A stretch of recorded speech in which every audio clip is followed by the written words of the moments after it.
right, well, I am here with one of my favorites, Senator Lindsey Graham. We don't get to talk to you enough, but we have you right here face to face. Well, you come up to Washington, and I'm honored to see you, and I'll see you back home in Greenwood. Okay, I'm counting on that. Okay. All right, well, listen, there's so many issues, and of course we're up here talking about immigration, but the first question that's on everybody's mind is, where is Lindsey Graham on running for president? I'll let you know probably toward the end of the May. I'm more likely than not to do it. I got to make sure I can get the financing in place, get people to help me raise the money, and also look at the issues. I've just gotten reelected at home. I feel good about South Carolina. National security is a top issue throughout the entire country. National security and terrorism are on the minds of a lot of people. I think I've got a lot to offer in terms of how to defend this nation. I'm the first in my family to ever go to college. I grew up in central South Carolina. Neither one of my parents finished high school. We owned a restaurant, a liquor store, and a pool room. I grew up in the back of the liquor store. My mom and dad worked Do you have very any hard. Problems with that, being in the back of the liquor store? Well, now I need to ask you. The back of the liquor store and the restaurant, one big room in the back, my mom and dad went to work every day, sick or not, simply because if you don't open up, you don't get paid. When I was 21, my mom died. She had Hodgkin's disease. That wiped us out financially because we're underinsured. My sister is 9 years younger. 15 months later, my dad dies. So I'm 22, she's 14. We move in with an aunt and uncle. I'm trying to finish Carolina. Student loans were there for my sister. Social Security survivor benefits came to my sister from my parents' donations to Social Security. And the money really mattered to me back then. I'm 59. I'm not married. I don't have any kids. I'd do anything to save Social Security. 80 million baby boomers are going to retire in the next 20, 25 years, and we're going to wipe out Medicare and Social Security and make it hard to have an economy because so many of us retire. We're down to 2 workers. Are we going to retire? That's the question. Well, I don't think I'll ever retire. A lot of people are going to outlive their 401k plans and have to keep working. But that Social Security check keeps 50% of today's seniors out of poverty. I want to make sure it's sound and it's solvent for the rest of forever. Right now, by 2032, it's going to start running out of money. When 80 million people go into retirement and you got 2 workers for every retiree, it won't work. When I was born in 55, there were 16 workers for every Social Security recipient. Today, there's more people in retirement than ever and fewer workers. Upper income people like myself are going to have to give up some benefits, and younger people are going to have to work a little bit longer to stretch this system out, like Ronald Reagan and Tip O'Neill. But one of the reasons I'm thinking about running for president is I want to keep radical Islam over there so they never come here again. I want to defeat radical Islam and keep weapons of mass destruction out of their hands because they would hurt us bad if they could. I want to rebuild the military that's on track to be the smallest since 1940 in terms of the Army, the smallest Navy in terms of the Navy since 1915. This is insane what we're doing to our defense community. I've been in the military 33 years. I retire in August. I've served overseas during the 80s in the Cold War. I've been to Iraq and Afghanistan many times as a senator and several times as a reservist. I think I understand what's going on in the world. I've never been more worried about an attack on our country than I do today. There are more radical Islamic groups with the capability to attack us than before 9/11. President Obama's foreign policy is failing. America has to lead from the front, and it's just not about killing terrorists. We've got to build up people in the region that we can live in peace with, and most of them don't want what ISIL's selling. I worry about the Iranians acquiring a nuclear weapon. This deal that Obama's trying to negotiate, he wants it way too badly. And the worst outcome in the Mideast is give the Ayatollahs nukes because the Arabs will want nuclear weapons to challenge the Shia Persians. So the world is in a mess right now. The 80 million baby boomers, we're going to wipe out Medicare and Social Security. Young people are going to lose the American dream. And where do you get new workers from? That's why you need an immigration system. When you're down to 2 workers for every retiree, you need new workers coming into the system. So if you don't want to start having kids after you're 60 years old, we better find an immigration system where we can bring people into the country legally on our terms. Sure, and I want to get back to that. But, isn't one of the problems is that our government, we're putting so many people on disability I mean, we've Yeah, got so many ways that people don't have to work. Yeah, the disability rolls have grown. I think disability reform is essential. There's a lot of abuses where people are being enrolled on Social Security disability that probably shouldn't be. But at the end of the day, you can't fix this with an easy answer. Welfare reform has taken place. I'm sure there's some people out there receiving benefits that should be working. I'm sure there's some people on disability that shouldn't be. But here's the big problem we got. When 80 million baby boomers retire, if you don't have a way to bring in new workers, we're just not generating enough native-born labor to run the economy in the next 30 to 40 years. So we need all this illegal immigration You that don't we need have. you don't need any illegal immigration. You need legal immigration. So what's the answer to that, though, since there's so much discussion about this, Lindsey? Well- What do you do about the people that have been here for 30 and 40 Well, the first years? thing, great question.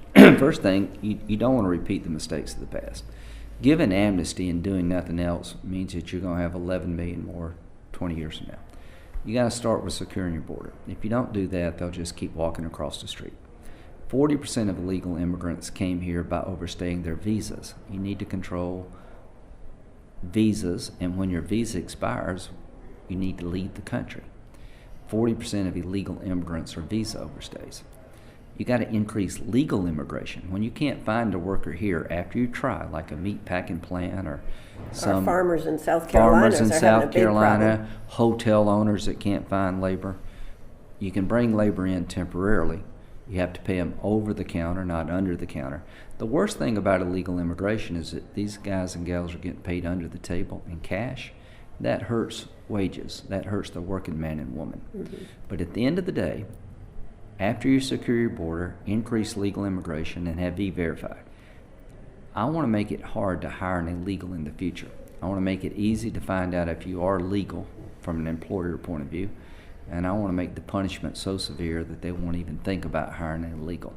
That only comes when you get E-Verified that we have in South Carolina nationally.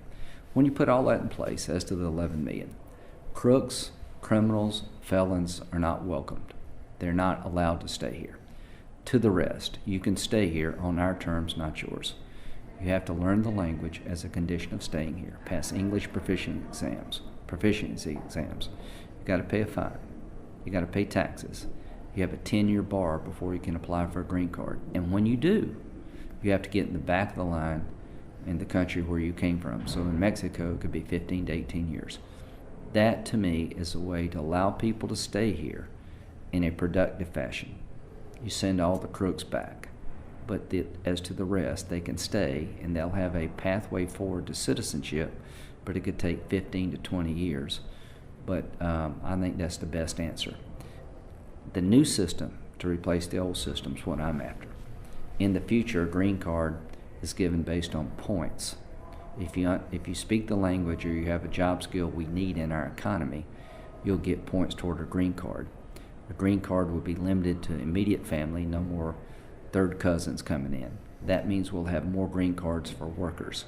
I want a merit-based immigration system in the future so that people who come to America come here to add value to our economy. We don't have that today. We don't have that today, but where is the will in the House and the Senate to do something? The president's executive order was just a complete constitutional overreach, but we passed 3 bills in the Senate. They all go to the House and die.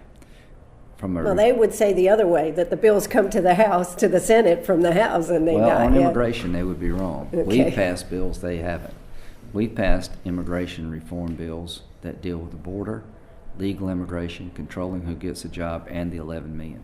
You can't do it without dealing with all of it. The Democrats are not going to give us the border security we want, legal immigration increases, if we don't tell them what we're going to do with the 11 million. I'm not going to give legal status to 11 million until I get the new system I want. That's just the way it is. Presidentially in 2016, I hope the Republican nominee will embrace immigration reform, firm and fair. We've gone from 44% of the Hispanic vote down to 27%. I'm convinced the way we've handled this issue has made it difficult for Republicans with Hispanics, and they're there from a political point of view, lined up to be Republicans. They're hardworking, pro-life, very entrepreneurial. I hope our party in 2015 can show some progress towards solving the immigration issue. Well, it is one of the biggest issues facing our country, but so it's a is national security issue. Some people are coming across that border that want to kill us, not put on a roof. They want to blow the roof off, not put it on. Illegal immigration doesn't benefit anyone. And if yelling about it would fix it, we would have it fixed. You're never going to get a solution until you get Democrats and Republicans working together. There will never be a Republican-only immigration reform bill. There will never be a Democratic-only immigration bill. Do you think that's going to happen? I mean, most people from back home just look at it. You know, the Republicans ended up with the majorities, but they have done not. They've been timid. They haven't moved forward with I things. think it will have to happen for us to grow as a party. I think we got to get this issue solved for the good of the nation and for the good of the party. You know, I won overwhelmingly, and I'm associated with trying to solve it on 3 different occasions. I really do believe in strong border security, requiring people to learn the English language to stay here, paying fines. I believe in more legal immigration and putting people in jail who hire illegals after you fix the system. I don't mind being tough. I just want to be practical. If we don't get this issue in a better position, our economy suffers, our culture suffers, and our national security is compromised. Absolutely. One more question. What about Cuba and what the president has said that he thinks we should, normalize relations? It's not a terrorist threat anymore. In the last 6 months, I don't know what Cuba's done, but they're a terrorist country. They have fugitives from justice. A lady was convicted of killing a cop in New Jersey, has been in Cuba for years. Some of the most wanted terrorists in the world go to Cuba. They're associated with North Korea and Iran. Judge them by their friends. At the end of the day, the Castro brothers are ruthless dictators. Obama wants this as a foreign policy win, but they haven't changed their behavior. Any money you give to the Cuban government is going to go to the Castro brothers and their cronies. So this is an example of where Obama is looking at dictators and trying to basically change for the sake of change. The Iranian Ayatollahs are crazy. They're destabilizing the entire Mideast. They've taken the pro-American government in Yemen down. They're the largest state sponsor of terrorism. They're responsible for these IEDs coming from Iran with copper tips that killed at least 1,500 Americans. And here we are thinking about giving them billions of dollars in sanction relief. What would they do with the money? Build schools or hospitals? During the negotiation, no, they're going to build a bigger military. During the negotiations, the last week of the negotiations before the framework, the head of their military said the destruction of Israel is non-negotiable. So Obama is looking at these people as if they're choir boys. They've done nothing wrong. I would tie their overall behavior to the negotiations. They're trying to build an ICBM that could hit America. Right. Before I would give them any new money, I would want them to change their old behavior. As to the Castro brothers, name one thing that's changed in Cuba in terms of freedom, religious freedom. It hasn't. It hasn't, but Obama is a disaster on the foreign policy front. His foreign policy is failing. We're more threatened today than any time I can remember. The next election ought to be about who is ready to be commander-in-chief. The next time you vote, make sure the person you're voting for understands the world, understands America, and is ready to be commander-in-chief. And if I run for president, I'm going to make the case that on day one, I am ready to be the commander-in-chief. I know exactly who our friends are and who our enemies are, and I would rebuild our military. Our friends would be more respected. Our friends in Israel would be more respected, and our enemies would finally have to fear something. Thank you. Senator Lindsey Graham, thank you so much for talking with us today. I will see you at home. Thank you for coming up. Absolutely. Adios.